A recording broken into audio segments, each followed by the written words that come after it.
Let's talk about 10 ways to improve your presence of mind to supersize and grow your business. Sharon Horne-Ellstrom here, and our idiom and expression today, confidence related. We're working on confidence in the BU 365-day challenge this month. So every day in August, I'm going to cover a somehow confidence tied into and related idiom and expression, so we can talk about what does it mean, where does it come from, and how does it apply to our business. So today, I looked up presence of mind. And of course, in March, when we covered the mental area of the life framework and aspect of our life, I talked about this idiom and expression as well. Then I take a slightly different tact today when I talk about it and how it impacts our business than I did back then. Now, I didn't go back and listen to it again because I never go back and listen to my videos, because if I did, I would probably never post them. So today, I'm going to share 10 ways that we can use presence of mind, being calm and in the present moment, to make better decisions, to make better choices, to make sure that we're moving from where we are to where we want to be as we're growing and building and supersizing our business, all while making the world a better place for ourselves and for other people, of course. So presence of mind, we could talk about, and I think I did in March, all the advantages of being present, being in the present moment. Well, number one, the biggest thing is the only time we can act or do anything is right now, this instant. It's really hard as humans to grasp that concept, since we spend so much of our mental energy living in the past and reliving things that we've done before, or worrying and concerned and planning out and plotting out our future. The truth is, the future is not guaranteed. There's nothing we can do about the past. So the only time that we can impact, the only time we can do anything that will create the future that we want, is in this instant, this present moment. So every instant we have the opportunity to make a different choice, to take a different action, to feel a different feeling, to think a different thought. So what are some of the ways that we can be more present? Eckhart Tolle wrote the book Now, and I don't remember how many years ago I've read that now, but it was really an interesting and fascinating book at the time that I read it, because I had never actually considered the power of the present moment and the importance of the present moment. So up until that point in my life, I just was like everybody else, living in the past, thinking about things from the past, plotting out and planning out and concerned about the future, not realizing that all of my power was actually in the present moment. And so that book was kind of revolutionary for me personally, and I think for probably millions of other people as well. So what are these 10 ways that we can have more presence of mind? Number one, practice yoga and meditation. And I think I've shared lists like this before, but guess what? Some things bear repetition because we don't hear it the first 500 times we hear it, because we've got all these filters and beliefs that protect us from learning anything new that we're not ready to learn. So yoga, meditation, I think there's tons of scientific proof and tons of studies done on the impact of yoga and meditation on our mind, on our psyche, on our thoughts, our feelings, beliefs, and therefore then the actions that we will or will not take. Number two, listen to full focus and attention.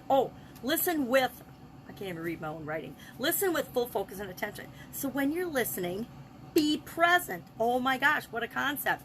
Actually pay attention and try to understand what someone is saying to you when they're communicating with you, versus our automatic human tendency to be thinking about what we're going to say in response, versus actually paying attention to the thoughts, feelings, body language, words, tonality, etc., of what the person that is communicating with us is actually saying. So become better listeners, be more active listening, use more active listening, and be there when your kids are talking to you, when your significant other is talking to you, when a stranger is talking to you, when people at work are talking to you, or in your business.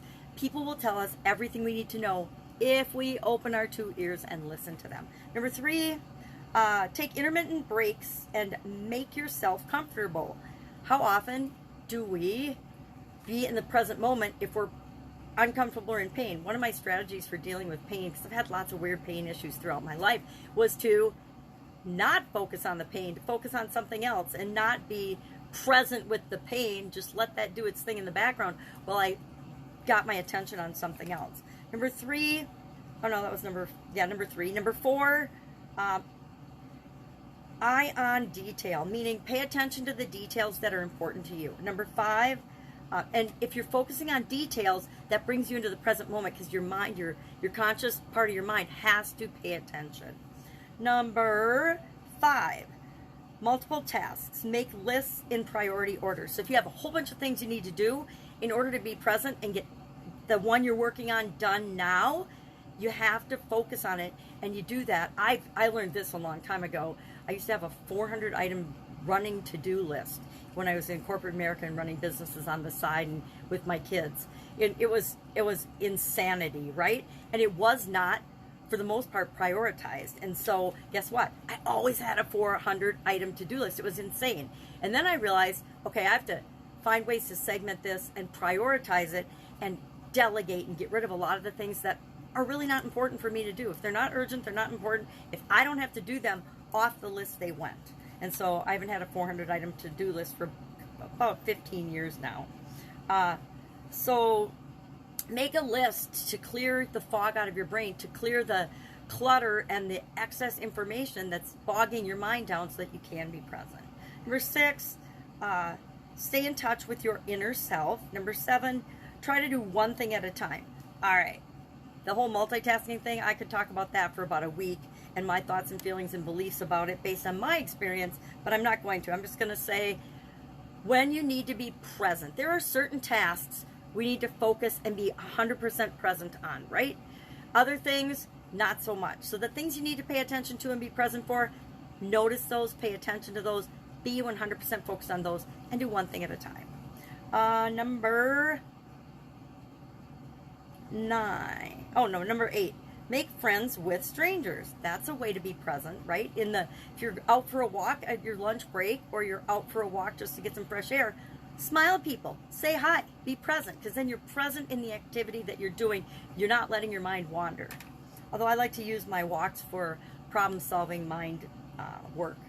9, get enough rest. I don't know how many times we hear, eat right, take care of yourself, get enough rest, etc. And then 10 is reduce your emotions and reduce your stress. Yes, always things that we need to be doing to be more present. If you're stressed out and freaking out about something, what's going on right now is way less important than what your mind is doing in the background, worrying about the thing you're stressed out about. So those are just 10 tips on how to be more present and have more presence of mind. Love to know your favorite strategy, your favorite way to bring yourself into the present. Mine is actually just to take a deep breath. When I catch my mind wandering either to the past or the future, I will take a deep breath, or maybe I have to take a couple of deep breaths, depending on the situation, and bring myself and my mind consciously and physically into the present moment. And breathing helps me to do that. So share yours in the comments below, and I will be with you tomorrow with another confidence-related idiom for this month. Have an awesome day, and I'll see you tomorrow.